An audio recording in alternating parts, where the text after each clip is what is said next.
buenas tardes.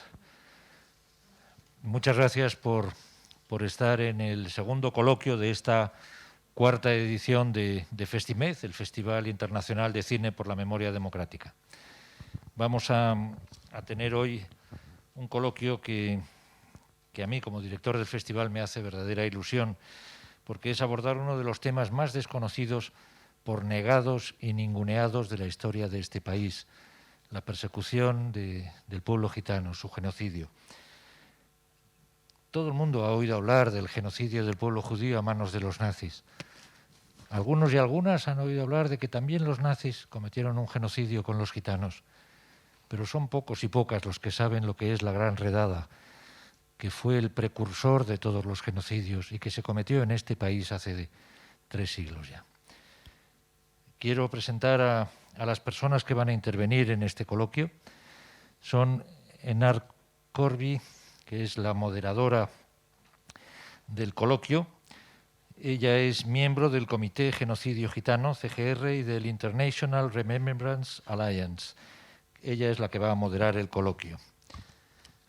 Junto a ella tenemos a Silvia Agüero, activista por los derechos humanos del pueblo gitano y una mujer con uno de los discursos más lúcidos y potentes que se pueden escuchar hoy en este país. También a su lado está Alba Flores, la conocéis todos, y yo quiero rendirle mi particular homenaje, ya que es raro que en este país la gente hable, porque es un país que castiga a quienes hablan y premia a quienes callan, y ella nunca calla. Gracias, Alba, por no callar. Junto a ellos estará Amara Montoya, que es coordinadora de área del Instituto Gitano de Cultura, y también nos acompaña hoy Diego Blázquez Martín, director general de Memoria Democrática. Quería comentaros que para acompañar este coloquio vamos a tener la proyección de 2 documentales.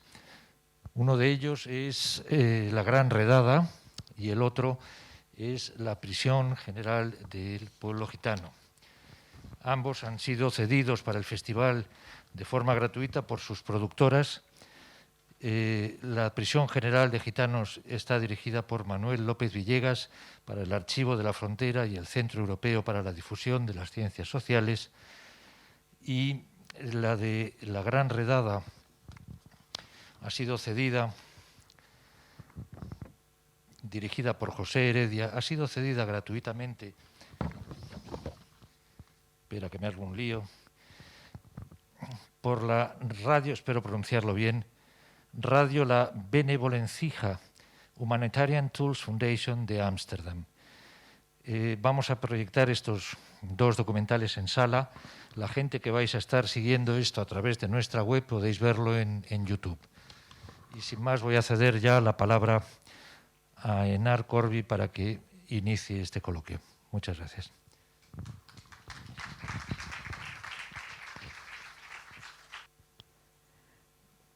Sí, no sé si se me oye, ¿no? Bueno, es que soy muy torpe con todos estos medios tecnológicos. Bueno, yo agradezco realmente muy sinceramente la invitación a participar en estas siempre muy interesantes jornadas que organiza Festimed y con tan buena compañía. Será una valiosa aportación a nuestra reflexión escuchar nuestras 3 ponentes, que, como es sabido, reivindican su gitanidad desde los espacios sociales en los que desarrollan su actividad. También os felicito por la calidad excepcional de los 2 cortos que habéis seleccionado. Si me permiten, antes de que se abra el debate, quisiera muy brevemente marcar este evento que nos reúne hoy bajo el título tan sugestivo de Genocidio Gitano, con 3 reflexiones. Primero, unas breves reflexiones históricas. En los años 30 del pasado siglo, la ideología nazi, nacida en Alemania en torno a Hitler y que fue dominando progresivamente la mente de buena parte de Europa hasta que intentaran rematarlo con las armas, definió quiénes tenían derecho a vivir y quiénes no. Los gitanos, junto a los judíos, fueron sus principales víctimas.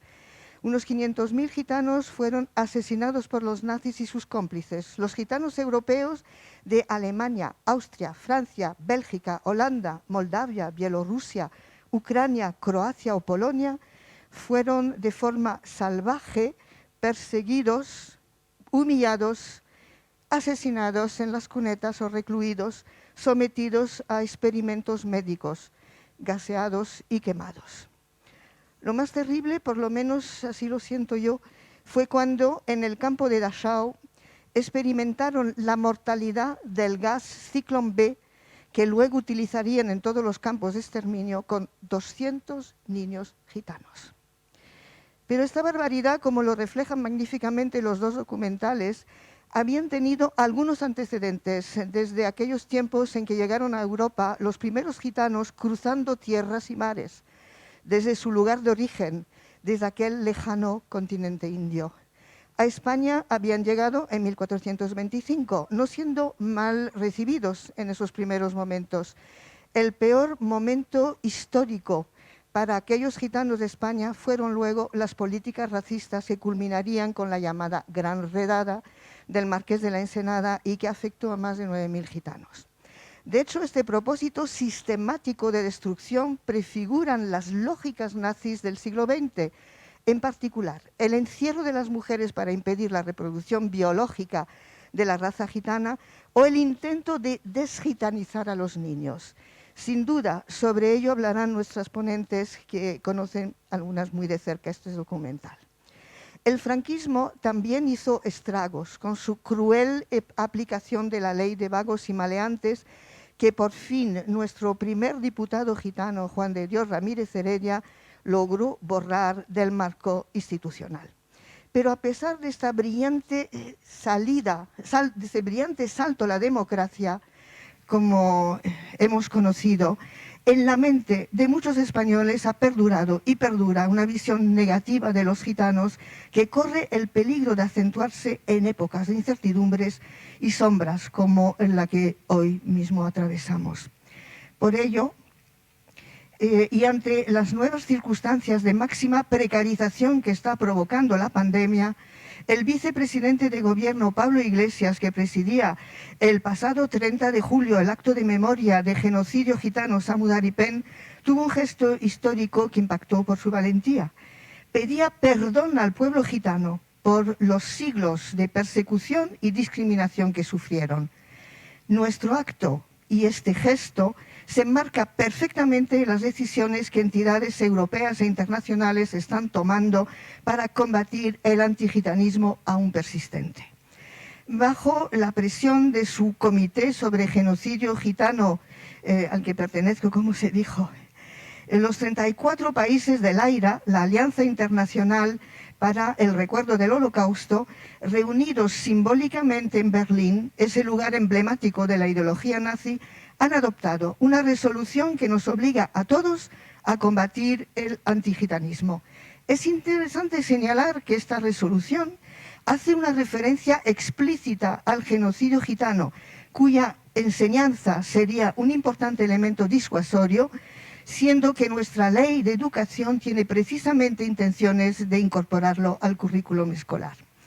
Esta resolución sobre antigitanismo fue adoptada el pasado 8 de octubre por 34 países, entre ellos España.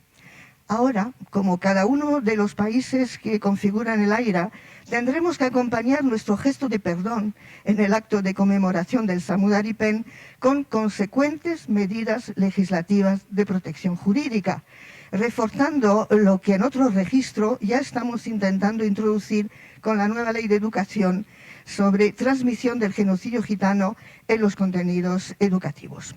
Precisamente ayer, uno de nuestros 4 diputados y senadores gitanos, de los que nos orgullecemos, Ismael Cortés, presentó en el Congreso una propuesta que fue adoptada por mayoría de incluir el antigitanismo en el Código Penal y de avanzar hacia un pacto de Estado contra el antigitanismo. Pero volviendo a lo conseguido a través de la Ley de Educación, tenemos que tener claro que el relato histórico solo encuentra su sentido pleno cuando se incorpora a la enseñanza. Debe ser una historia enseñada, el soporte último de las conmemoraciones. En este sentido, me voy a permitir un inciso recordando con mucha emoción, querida Alba, las palabras de tu tía Lolita Flores, en un acto del Instituto de Cultura Gitana que también recordará Amara. Escuchábamos el testimonio del sobreviviente gitano alemán Franz Rosenbach, hoy día desaparecido. Fran llegó a Auschwitz con 16 años y 21 miembros de su familia fueron asesinados. Aquel 8 de abril de 2011 recibía el premio del Instituto por su coraje, su valentía y su comportamiento ético con la divulgación en los colegios de su experiencia en los campos de exterminio.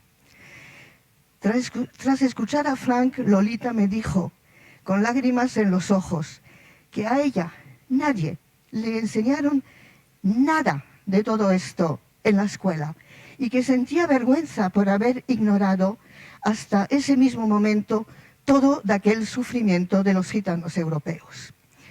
Sí, reconocimiento institucional, memoria colectiva, identidad, relato histórico y enseñanza del hecho gitano deben ir de la mano.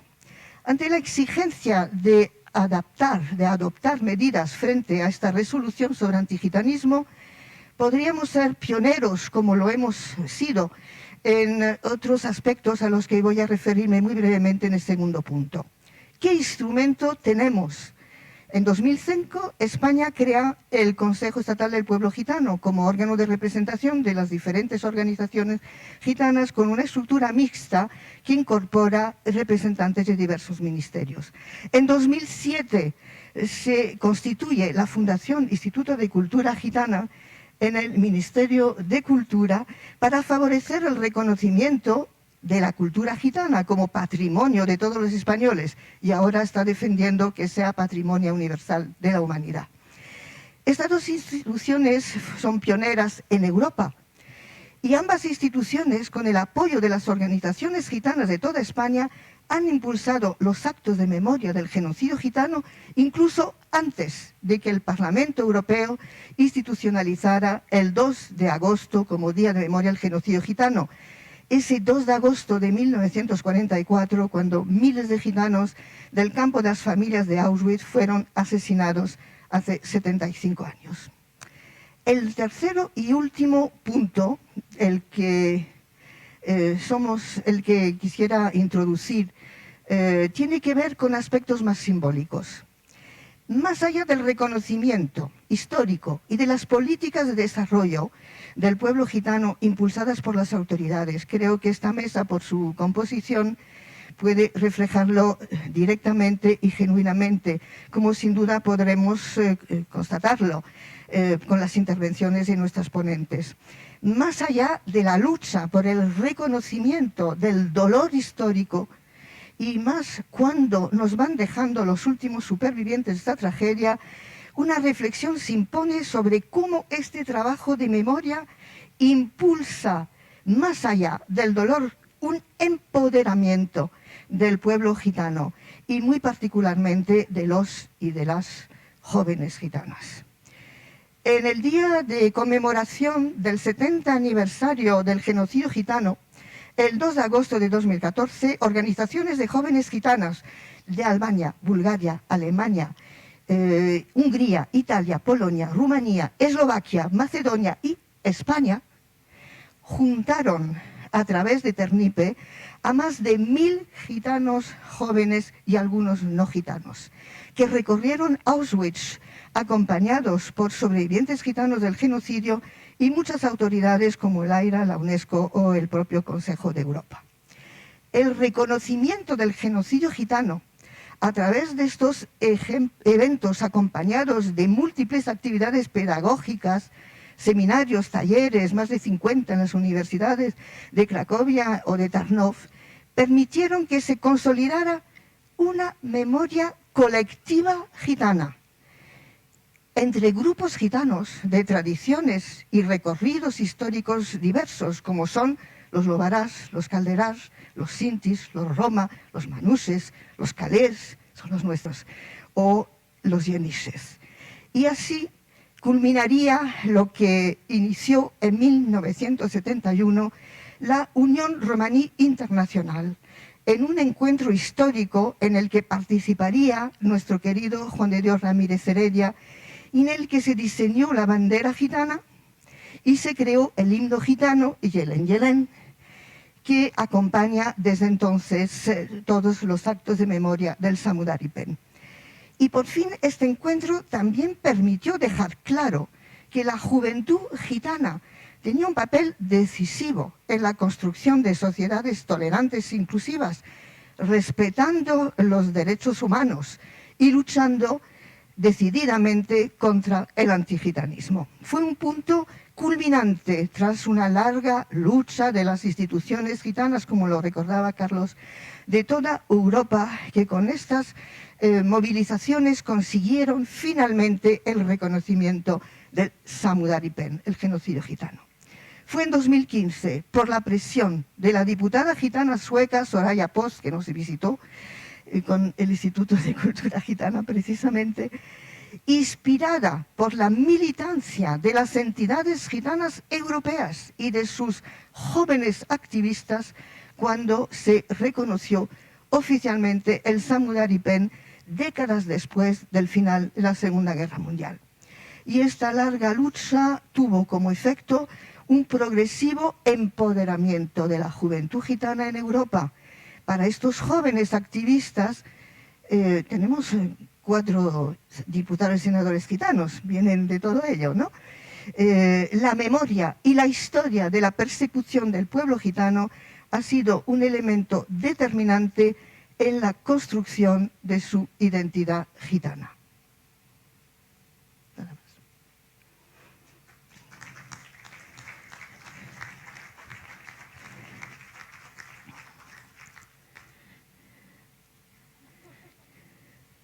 Bueno, yo creo que os toca a vosotras, ya que habéis sido presentadas. No sé quién habla la primera, Silvia. Sí, bueno. Yo diría que, yo preferiría no hablar la primera. ¿Le das tú? Hola, ¿qué tal? ¿Cómo estáis? ¿Estáis bien? Muchas gracias por venir y gracias por invitarme. Yo he venido un poco a contaros mi vida, para hacerlo más ameno, ¿vale? Pues nada, yo cuando me casé, mi marido... Y diré, ¿y esta piba qué me va a contar ahora?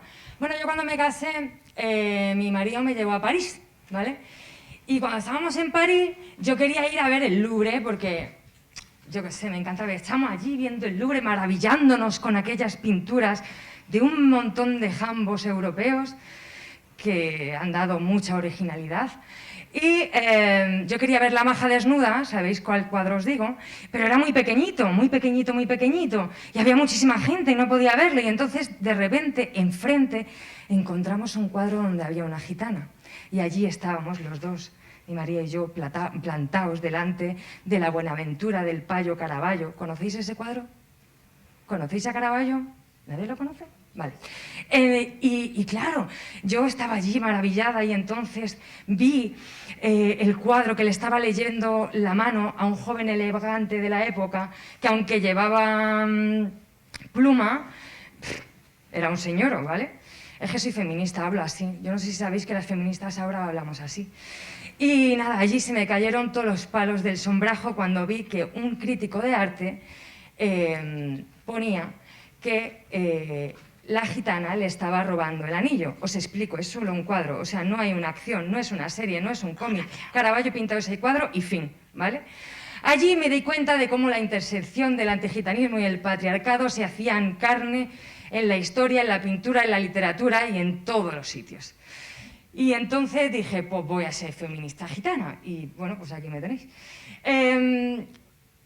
Y yo quiero contaros que da igual que os diga que más de 1 millón de gitanos fueron asesinados en los campos de concentración, porque los números dan igual. O sea, todos los años, todos los días muere gente en el Mediterráneo y en vacaciones nos vamos a la playa a bañarnos allí. No os quiero hacer sentir culpables, ni yo tampoco, no quiero haceros sentir culpables, pero es la verdad, es lo que hay. En el Estado español ha habido más de 230 leyes antigitanas de todo rango contra las gitanas y contra los gitanos. Y no lo sabéis, no lo habéis estudiado. El culmen de esas leyes fue la Gran Redada en 1749, donde nos separaron a las mujeres y a los hombres para no tener más descendencia. Y a los niños mayores de 7 años les mandaban a la pena de galeras con sus padres. Y a las mujeres a servir. Pero dentro de todo eso no os equivoquéis, ¿eh? Llevamos aquí 600 años y vamos a seguir. Yo soy una superviviente, una nieta, somos supervivientes de la Gran Redada. Y hemos resistido, no nos hemos quedado quietas. En la Gran Redada un montón de mujeres se rebelaron desnudándose delante de los curas para no dar misa, besándose entre ellas para herir el pudor de aquel catolicismo. Y son referentes, mujeres referentes gitanas que tenéis ahí. Y el antigitanismo sigue ahora mismo. El antigitanismo, según la definición de la Comisión contra el Racismo y la Intolerancia, una institución europea muy cookie, dice que es uno de los tipos de racismo más banalizado, y lo es. Cualquiera puede hacer un chiste de gitanos y sale el ministro Pedro Duque a apoyar al mediocre de Robert Bodegas. Cualquiera puede hacerlo, no pasa absolutamente nada. Nadie dice, oh, has hecho un chiste de gitanos. El antigitanismo es sistémico y lo dice así esta definición europea. Es sistémico, es apoyado, es promovido y es instigado por las instituciones. Así que a lo otro, al racismo social, que contra el pueblo gitano lo llamaría gitanofobia. Hoy, en esta semana, cumplen 78 años de la ley que hizo posible que los gitanos y las gitanas fueran a Auschwitz. En esta semana, Vox ha dicho que el antigitanismo no existe. En esta semana llevan 2 meses sin luz en la Cañada Real. 2 meses. Lo digo por si alguien está pensando en irse a la India, amigos o amigas vuestras, decirle que no hace falta. Que para encontrarse y ver la pobreza y lo maravilloso la maravillosa suerte que tenemos, con que te vayas, no sé a cuánto está la Cañada de aquí, 2 kilómetros, 3, 5, me da igual, aquí al lado. Puedes ver la pobreza y que te cambie la perspectiva, ¿vale? Porque hoy, además, han ingresado a un niño con principios de congelación, porque no tienen luz. Y esto es porque no quieren, compañeros y compañeras mías. Esto es porque no quieren hacer absolutamente nada. No es, oh, se me ha olvidado. ¿Por qué no sabemos dónde está Lorca? ¿Por qué no sacan a nuestros muertos de las cunetas? Porque no quieren. No quieren, no les importa, no quieren. Soy muy pesimista, ¿qué os voy a decir yo? Pero me quedo con la resistencia. Estamos vivas y vivos. Yo tengo 4 hijos, imagínate la descendencia. Y creo que tenemos, si no es por justicia que queréis reconocer al pueblo gitano y conocer, al menos sea por egoísmo. Porque os hacemos falta para todas las luchas que emprendáis, para la lucha feminista, porque llevamos 600 años resistiendo al poder antigitano, machista, fascista. Así que aquí nos tenéis. No hay desconocimiento. El racismo antigitano no es por desconocimiento, es mala folla, ¿vale? Así que, bueno, yo quería traer bragas para vender, pero hace 4 años que dejé de vender bragas, así que, como he dicho, esta gente será cultureta, con perdón, en el buen sentido de la palabra. He traído libros, que acabamos de sacar un libro, mi marido y yo, que se llama Resistencias Gitanas, y bueno, tenemos un blog que se llama pretendemosgitanizadelmundo.com, y nada, muchas gracias.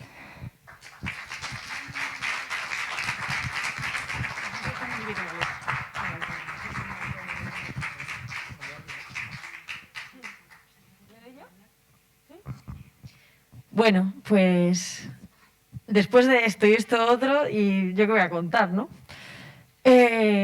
Porque está muy bien resumida la historia, ¿no? Y está también muy bien resumida la vivencia actual y el antigitanismo actual. Entonces, yo me gustaría hablar un poco, porque esto no deja de ser un festival de cine, y me gustaría hablar un poco de la representación y el valor que eso tiene, ¿no? Estamos aquí para ver dos cortos, que son dos cortos documentales, y yo pienso, jolín, qué maravilla sería poder venir aquí a ver una película de ficción, ¿no?, sobre la historia del pueblo gitano en alguno de sus sentidos, o sobre o que abordara la gitanidad desde las propias voces gitanas. Y eso es algo que, bueno, no es muy común. No solo eso, sino que creo que una de las cosas que está construyendo un pensamiento tan gitanófobo, ¿no?, se podría decir, tan gitanófobo, tiene que ver con la representación de los gitanos en las películas y en los medios de comunicación, evidentemente, ¿no? Y en la prensa, pero bueno, no es mi campo, ¿no? Yo puedo hablar de lo que me ha tocado hacer para trabajar y para ganarme la vida. Yo no era muy consciente de esto, he sido más consciente después de que me haya tocado interpretar a personajes de gitanas, siempre escritas por payos. O sea, jamás me ha tocado. De hecho, no conozco a ningún guionista ni a ninguna guionista gitana ni gitano. Todavía no he trabajado con ninguno y ni siquiera he podido hablar con ninguna ni con ninguno en mi carrera. Y bueno, pues la visión que siempre me ha tocado reproducir es una visión que es la idea que tiene un payo de lo que es un gitano. Y eso sale en prime time, se le da toda la visibilidad del mundo y tiene, claro, reproduce una manera de pensar que no está educada para poder profundizar en esos personajes. Ahora pasa mucho también con cómo se representa a la mujer, ¿no?, en el cine. Y hace poco la CIMA, ¿no?, que es una asociación de mujeres del cine, sacó un decálogo hablando de cómo, como consejos, un decálogo de cómo, qué tendría que tener un guión para poder llamarse feminista, ¿no? Bueno, pues claro, no hay una asociación de cineastas gitanos, que yo sepa, ¿no? Entonces, no sé cuánto. O sea, me pensaba yo cómo sería imaginar cómo tendría que ser ese decálogo para la representación de las gitanas y de los gitanos. Se podría adaptar, ¿no? Y, en definitiva, que sería muy necesario que hubiese personajes de gitanas y de gitanos que se abordasen con profundidad, que no estuviesen en las ficciones para cubrir la cuota de diversidad o para interpretar a los malos de la película, ¿no? Porque esto es un poco, y sigue pasando hoy en día, ¿no? Si hay una película, es un thriller y hay un asunto de drogas, ponen unos gitanos, ¿no?, como los traficantes. Esa es la imagen que se reproduce una y otra vez y otra vez y otra vez. Y también, incluso cuando se intenta hacer cine sobre el pueblo gitano, ¿no?, se tiende a poner todos los demonios que los payos no quieren, o que les cuesta reconocer sobre sí mismos. Siempre es más machista el otro, siempre es más retrógrado, siempre es más violento con las mujeres, siempre es más criminal, ¿no?, en el otro. Y aquí en España esa parte se la llevan mucho los gitanos, ¿no?, en la visión general. Y bueno, quería poner este punto de vista porque me parece importante, porque a mí me apetecería, me encantaría poder interpretar todo tipo de personajes con mi gitanidad bien visible. Y como anécdota final, ¿sabéis quién es Leni Riefenstahl?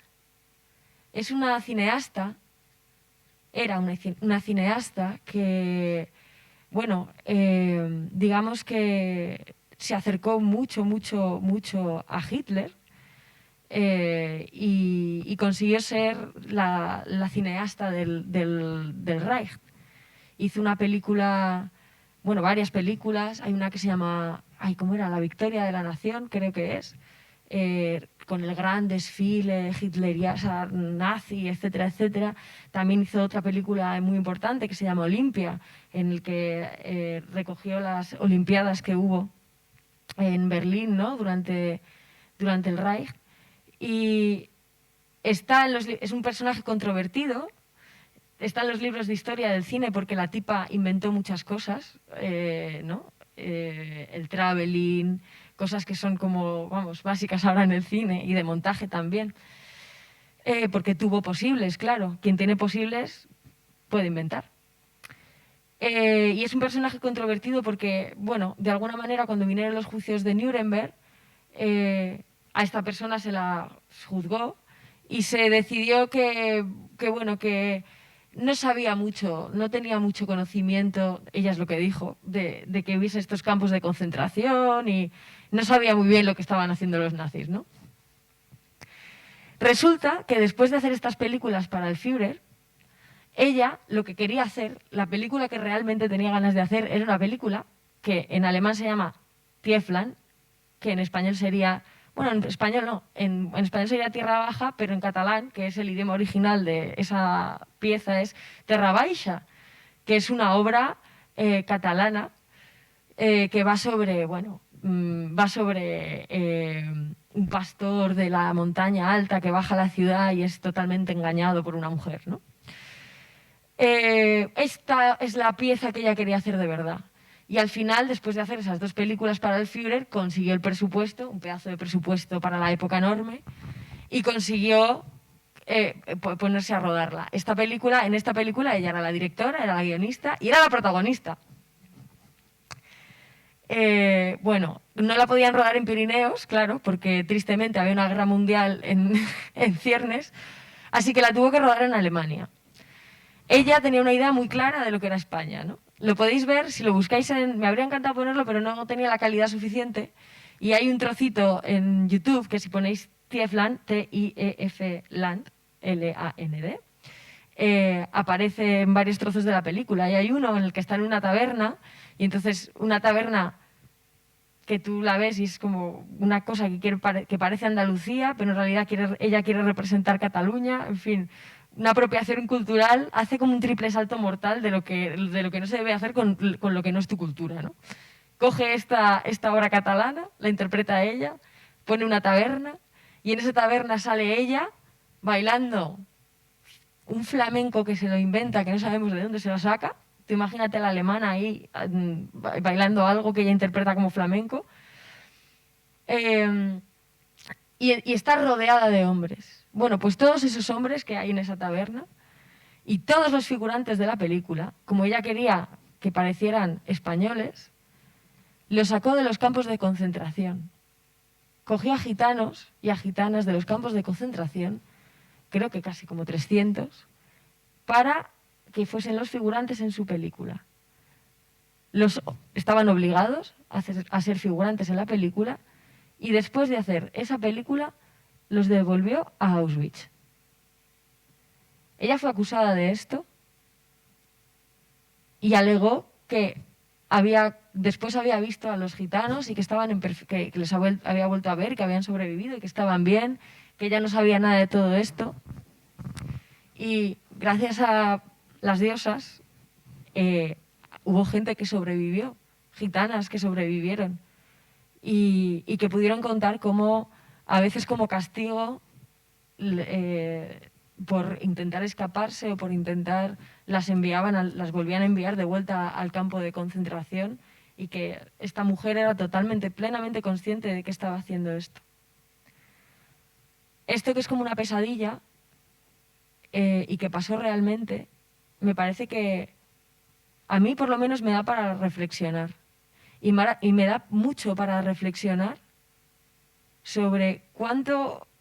Está claro que algo ha cambiado, por supuesto, eso es una situación muy extrema, pero ¿cuánto no se sigue haciendo lo mismo con las gitanas y los gitanos? ¿Cuánto no se les sigue cogiendo, poniendo su imagen y poniendo lo que una paya o un payo creen que es su cultura, ¿no? Para devolverles a la miseria. Eso se hace mucho en los programas de televisión estos sensacionalistas, donde, vamos, a mí me da mucho para reflexionar esta historia. Y también creo que es un buen resumen de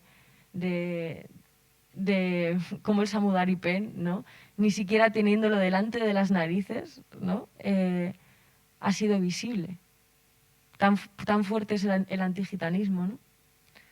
Así que bueno, pero como dice aquí mi prima, creo que algo muy importante es que no nos exterminaron, no nos han exterminado, y eso no lo ha hecho ninguna institución, no lo ha hecho, nadie nos ha salvado, ¿no? Más que nosotras mismas.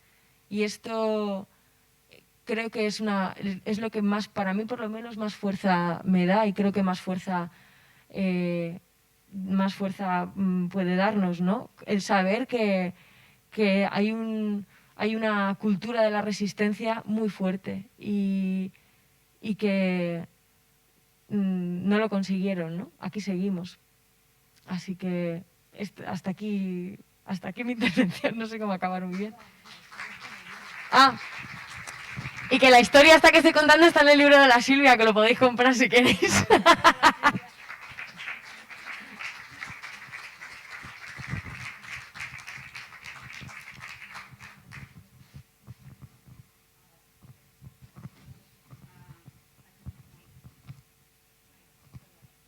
Vale, creí que estaba encendido. Bueno, buenas tardes a todos y a todas y bueno, pues gracias por compartir esta tarde con nosotras y nosotras con vosotros, ¿no? Creo que estamos encantados de estar aquí porque yo tengo que decir que desde hace casi un año, desde que empezó esta pandemia, no he ido a un cine, lo tengo que reconocer, ¿no? Y no he podido ir a otros sitios pues debido a la situación que vivimos, ¿no? Entonces, esto me agrada porque había que empezar a asistir a actos y demás. No todo el trabajo que desarrollo ha sido online y me estoy quedando ciega, o sea, de tanta pantalla y de tanto móvil, pero ni siquiera me permite tener horas libres a veces porque el teletrabajo es muy esclavo, es más esclavo todavía que el trabajo diario, ¿no? Entonces estás con el móvil abierto 24 horas al día y trabajando, por lo tanto, tampoco es que haya tenido mucho tiempo. Y bueno, pues agradecer, Festimed, esta invitación que ha hecho al Instituto de Cultura Gitana. Y como bien ha dicho Nar, el Instituto de Cultura Gitana es una institución pública adscrita al Ministerio de Educación, Cultura y Deporte desde el año 2007.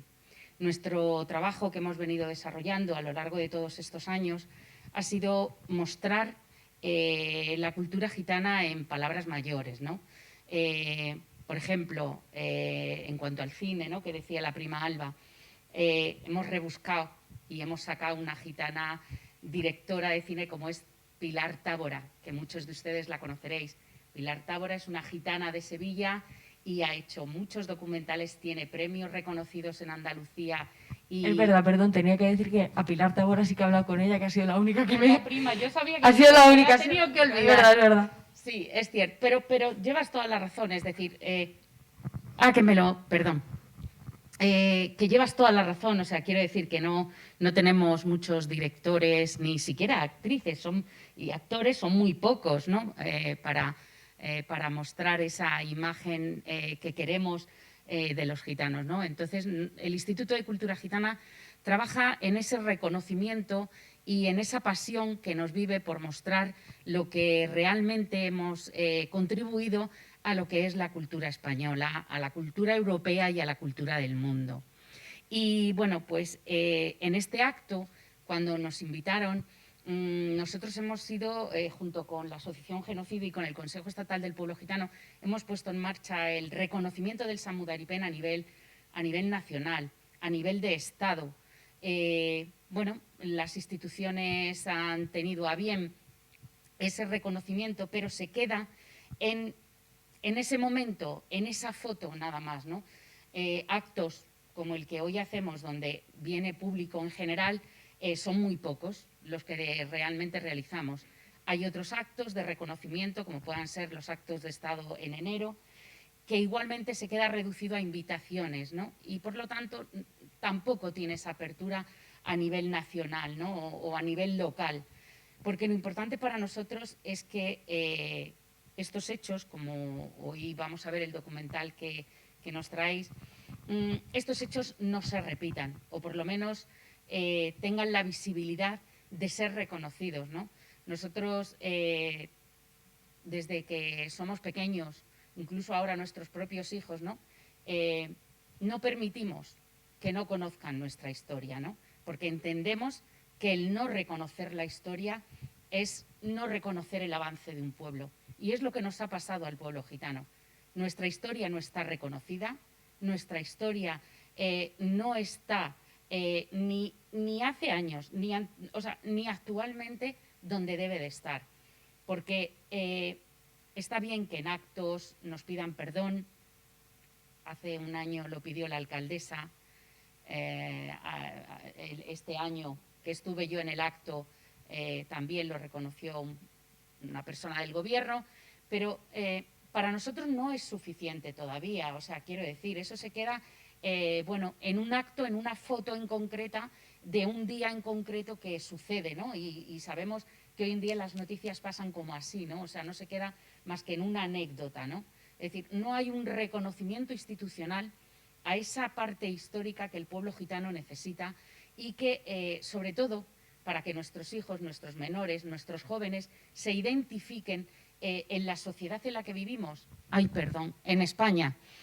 En España y en Europa no tienen esa visibilidad que puedan aprender desde que son pequeños qué es lo que ha sucedido también con el pueblo gitano durante todos esos hechos históricos que nos relatan desde que estamos en el colegio. O sea, no aparecemos, somos invisibles. Es decir, no tenemos una lengua propia, no tenemos una cultura propia, no tenemos unas costumbres propias. O sea, es como realmente lo que nos hierve la sangre es que no tenemos una tierra, no existe Gitanolandia ni nada de eso. Entonces parece como que se nos olvida, ¿no? Es decir, como no tenemos ese cachito de tierra donde nos ubican a los gitanos, pues no pertenecemos a ningún sitio.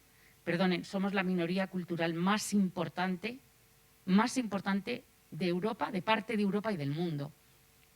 Necesitamos ese reconocimiento institucional que nos haga sentir parte de lo que somos, parte de la contribución cultural de España. Nadie sale de España sin reconocer el flamenco.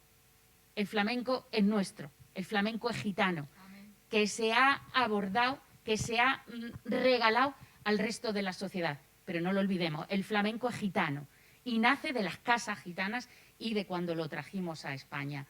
Lo mismo que los colores, la manera de el vestir de una gitana, el sentir de un gitano.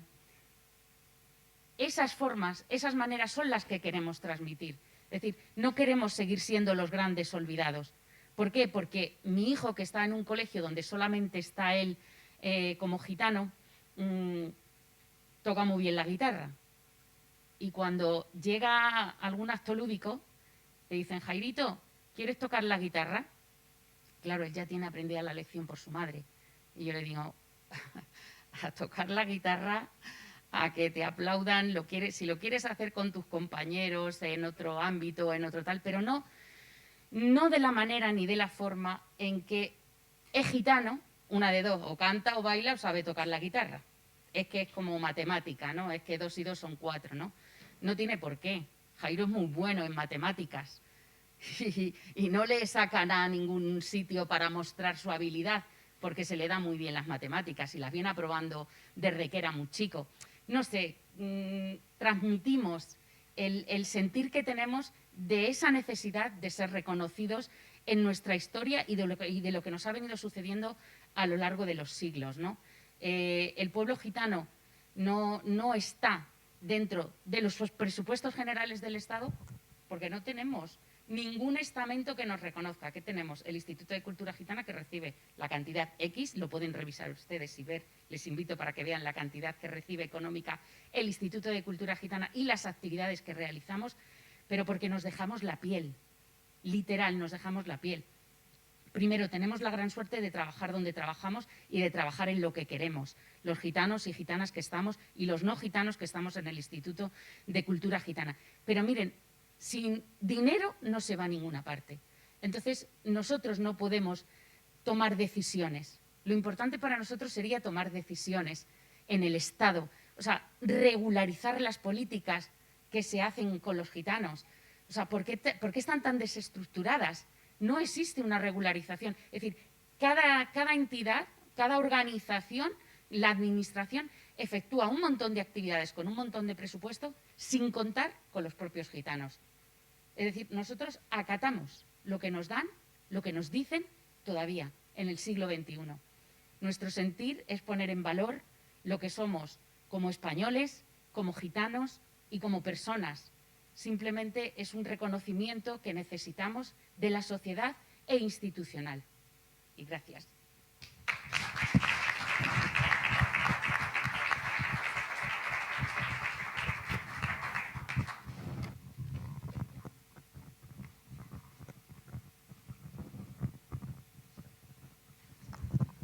Hola, buenas tardes a todas y a todos los personas que nos acompañan hoy. Yo me pasaba al revés que Alba, que no quería hablar el último, pero ya no tiene remedio. Lo de hablar el primero siempre se puede remediar. Pero bueno, la verdad es que quería agradecer al festival la organización de esta mesa y en general, bueno, y de la otra, ojalá hubiésemos podido tener más, porque la verdad es que, de verdad, lo digo de todo corazón y con toda la honestidad, que da gusto en las dos veces, que son las dos únicas mesas que se han celebrado, el nivel de los participantes, el nivel de la conversación, la profundidad de las ideas. De verdad, lo digo con toda sinceridad, que se nota el enorme cariño que ponéis para preparar esto y para elegir las personas que intervienen. Así que, de verdad, muy contento de estar aquí. Y os quería agradecer a todas pues que me hayáis dejado un huequito como chico y como payo. Pero lo digo de verdad también de corazón, porque no pretendo, porque también tengo un cierto pudor, ¿no? Pero bueno, ahora como Amara pues estoy representando a la institución. Y me parece muy importante las cosas que habéis dicho, cada una en vuestro ámbito, y me parece muy importante el trabajo que hacéis cada una en vuestro ámbito, desvelando las cosas que habéis dicho. Me parece, es muy fácil, ante los horrores que tiene la historia, es muy fácil buscar un culpable, y sobre todo si está lejos en el tiempo y está lejos en la geografía. Entonces, claro, es muy fácil centrarnos en la aberración terrible de la historia que supuso Auschwitz y Dachau, pero tenemos que preguntarnos con honestidad, ¿por qué pasó eso? ¿Por qué pasó eso? Y tenemos que preguntarnos si eso, a distinta escala, ha pasado más cerca y pasa más cerca. Lo que decía Silvia es absolutamente cierto, es que las injusticias pasan hoy y pasan muy cerca. Yo soy jurista, es mi profesión, a lo que me he dedicado, y siempre me he dedicado a estas cosas, ¿no? Mi abuela me decía, hijo, con lo listo que tú eres y dedicarte a cosas de abogado de pobres, pero es que es a lo que me he dedicado y es donde he aprendido más y sobre todo donde me he enriquecido. Y yo solía utilizar, cuando hablaba de estas cosas con estudiantes, una frase de un señor que le pasaba como a mí, que se quería dedicar a las cosas del derecho para pobres, que era un señor que, bueno, al final le fue bien porque acabó de magistrado en el Tribunal Supremo de los Estados Unidos en los años 30, y él también se dedicó sobre todo esto pues en los años 20 y 30, en un contexto en el que la cuestión de las minorías y de los grupos vulnerables pues ni existía el nombre. pero se dedicó a esto. Entonces él decía que a él lo que le preocupaba, y vuelvo a la frase que tú has dicho como españoles, él decía, a mí lo que me preocupa, en este caso como americano, decía, es que las minorías, las personas que están en esa situación, son como el pájaro del canario, el canario de los mineros. Cuando bajas a la mina pones, cuando las minorías empiezan a sufrir, nos tenemos que preocupar todos, porque eso empieza a afectar a la vida colectiva de todos, a nuestra calidad democrática, a nuestra calidad como país. Y eso es lo que nos tenemos que preguntar todos con el antigitanismo. ¿Cómo en 600 años, todavía hoy, después de 600 años, estamos hablando de esto? En mi opinión, esto y me parece esencial las referencias que se han hecho a la representación y también a la imbricación radical que tiene el feminismo, entre otras dimensiones, con esta también dimensión de la igualdad. En mi opinión, lo que se basa es en una concepción, el antigitanismo y la pervivencia histórica de esto, cuya aberración máxima es el genocidio durante la época nazi, pero también el antigitanismo y las políticas y las decisiones antigitanas que ha habido en este país, se basa en una concepción, en una construcción de las sociedades nacionales de carácter único, una única raza, un único credo religioso, una única lengua, una única cultura. Cuando llega alguien que no encaja, pues no puede ser, no puede estar. Esto esta visión de la construcción de la identidad nacional y de la identidad de las naciones liberales en torno a una visión monocéntrica y monotemática, que también implica también el género y otras muchas dimensiones, es lo que está en la base del desprecio y finalmente de la eliminación. Esta visión llega a su culminación máxima durante el siglo XIX en la construcción de las sociedades nacionales, en las que todo esto que más o menos pues en el siglo XVI, XVII y XVIII estaba ahí latente, pero es que en el siglo XIX hay un proyecto de construcciones de sociedades homogéneas en torno a unas identidades de lengua, de cultura, de religión y étnicas muy claras. Y es donde se va generando todo ese magma que acabará en el siglo XX con esta gran tragedia.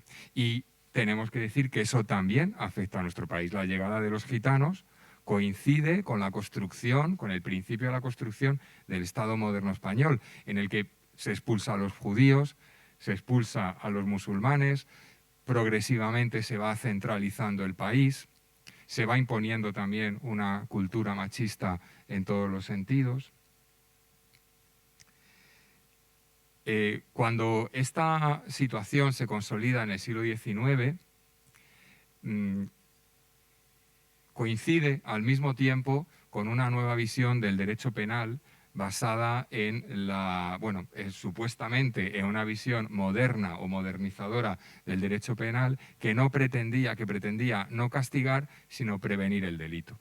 ¿Cómo afecta esto a los gitanos? Bueno, pues es lo que en nuestro caso es la ley de vagos y maleantes del año 34, que luego se consolida, que fijaos dura desde el año 34 hasta el año 70. En el año 70 se establece la ley de peligrosidad social, de la ley de peligrosidad y rehabilitación social, que sigue afectando a los gitanos, entre otros colectivos vulnerables. Pero el objeto de estas leyes lo que pretendía era, precisamente como hay esa visión negativa del otro, ¿qué es lo que se quiere? El otro me va a causar daño, me va a hacer mal, entonces lo que tengo que hacer es aislarlo y reeducarlo para que cuando vuelva a la sociedad le voy a tener un año en un sitio apartado y cuando vuelva a la sociedad ya va a ser como yo quiero que sea. Esta visión del derecho, de lo que se suele llamar el derecho penal del enemigo, es lo que está en la base de la aplicación de luego estas normas que atraviesan toda Europa y que afectan a todos los gitanos. Estas leyes que en principio pues podrías decir, bueno, no, vale, pues sí, les apartan un año, les apartan unos meses, pero claro, volvamos a la base de todo esto. Es que lo que partían esta normativa era primero de la privación de garantías, de las garantías, como en lo que se decía, este señor o este señor o esta señora, yo lo estoy haciendo por su bien y por el bien de la sociedad, no le voy a causar ningún mal. Lo que voy a hacer es que le voy a convertir en buen ciudadano o buena ciudadana, y además estoy mejorando la sociedad, estoy previniendo un daño a la sociedad. Le estaba quitando garantías y le estaba ya convirtiendo en un sujeto de segunda, porque a un señor que no estaba en esas circunstancias de peligrosidad, que podía causar daño a la peligrosidad, cometía un delito, tenía sus garantías jurídicas. En este caso ya no. En este caso ya no. De ahí al siguiente paso, que es la destrucción, la eliminación de esas personas, no hay nada. Porque lo que nos protege a todos, es precisamente esas garantías y esa concepción de que cada uno valemos por nosotros mismos. No somos lo que otros creen que somos, como decía Alba, porque es que los demás normalmente no van a aceptar en lo que creen que somos. Los únicos que sabemos y que podemos dar y defender nuestra dignidad somos cada uno de nosotros, y ese es el valor que tenemos. Y esa visión, como he dicho antes, en el caso de España, llega hasta el año 70. Se aplica la ley de vagos y maleantes, luego es la ley de peligrosidad y rehabilitación social, que aunque algunas partes se derogan por efecto del proceso constitucional y de la democracia, otras perduran y son, digamos, complicadas de aplicación hasta ya en el periodo constitucional. Perdonadme que os meta este rollo, pero me parecía importante poner este contexto por lo que decía antes. Es muy fácil pensar, es muy fácil culpar algo que está lejos, algo que está alejado en el tiempo y en la geografía, pero ese es el contexto cultural del que venimos y el que nos une, y el que nos une a toda Europa. Y esa es la razón del antigitanismo. Es el otro y el que no coincide con la preconcepción que tenemos de la identidad colectiva que queremos construir. Bueno, ahora voy a mi libro, que yo también tengo un libro, pero el mío no lo vendo, tranquila, pero tengo que explicarlo. Bueno, ¿qué es por qué he hecho esta introducción? Nosotros, ahora, como sabéis, estamos trabajando en un anteproyecto de ley de memoria democrática, que hemos llamado de memoria democrática. ¿Por qué? Porque nosotros consideramos que lo que tenemos que poner en valor y compartir entre todos, antes Enara ha hecho muchísima referencia a la educación, son los valores. Y por eso he hecho esta referencia a la historia, digamos, cultural de la que viene el antigitanismo. Un ejemplo de lo que supone el cambio de memoria histórica a memoria democrática lo vemos con la situación de los gitanos. La discriminación hacia los gitanos atraviesa los siglos, los regímenes políticos, y lo que no tenemos que olvidar es que la única defensa frente a esto no es ni la cultura, ni una cultura determinada, ni una raza determinada, ni una religión determinada. No, lo que nos salva de todo esto es la fortaleza de los valores, el valor de la igualdad y la creencia en la diversidad. El error básico de la construcción de todas estas sociedades homogéneas es no admitir que el ser humano es diverso, es plural, y que en esa riqueza está no solo la felicidad y la garantía de cada uno de nosotros, sino también la felicidad global, la realización de sociedades justas y pacíficas. Lo que intentamos hacer con este anteproyecto de ley es garantizar que estos valores, que ahora son los que rigen nuestra Constitución, se fortalezcan a través del reconocimiento y a través de la difusión. ¿Cómo aplica esto a los gitanos y a las gitanas? Nosotros lo que hemos incluido para, digamos, asumir esta parte que nos parece fundamental porque no está en el principio del siglo, del principio del siglo XX ni en la Gran Redada, está también hoy y ayer y va a estar mañana. Nosotros hemos aceptado una recomendación que hizo el Parlamento Europeo para que todos los Estados miembros creen comisiones nacionales de la verdad y la reconciliación del pueblo gitano, en donde tendremos un grupo de personas, que estará el Consejo Estatal, estarán las asociaciones de gitanos y de gitanas, estarán expertos, que haga un libro blanco en el que relate todo esto, toda la historia que ha tenido el pueblo gitano, y también haga las recomendaciones para que no vuelva a pasar. Ese es el proyecto que tenemos y esperamos, como sociedad, que el antigitanismo pues, pueda en algún momento disolverse de una manera que toda la sociedad se enriquezca y reconozca la diversidad como una riqueza y que piense que la unificación y la simplificación es un empobrecimiento de la sociedad. Muchas gracias.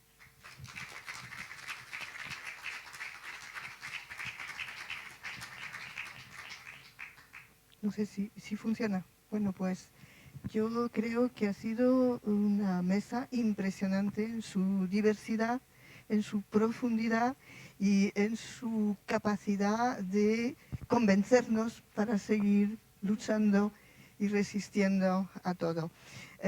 Yo creo que hay que pasar las películas, ¿no? O sea, ahora, antes de darla, Carlos.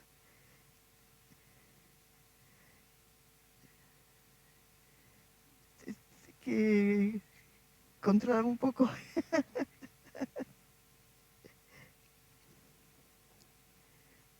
Ha sido una mesa hermosa, ¿eh? Yo, desde luego, muchísimas gracias a todas. Muchísimas gracias.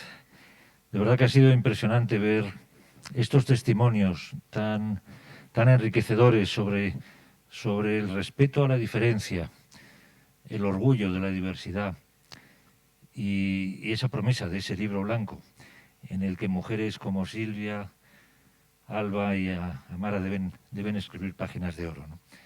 Creo que era importante para el festival contar con vuestro testimonio, lo habéis enriquecido y tengo que confesaros que me ha llegado al alma, Silvia, que hables de Cañada. Por eso, los conozco bien y Alba también. Deciros, si queréis, que el domingo 27 a las 12 de la mañana van a ir payasos en rebeldía a intentar alegrar la vida de esos chavalines a Cañada Real. Vuela nuestro abrazo más fuerte desde este festival.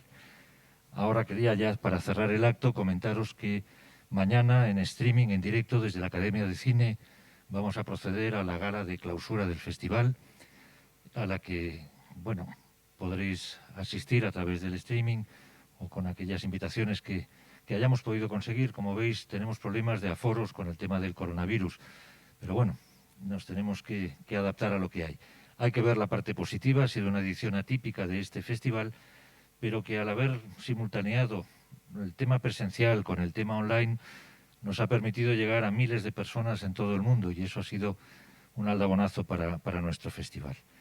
Ahora, como bien decía Enar, vamos a proceder a ver esas dos películas que nos han cedido para acompañar este coloquio, y a las personas que lo están viendo a través de nuestra página web, decirles que lo pueden ver a través de los enlaces en YouTube.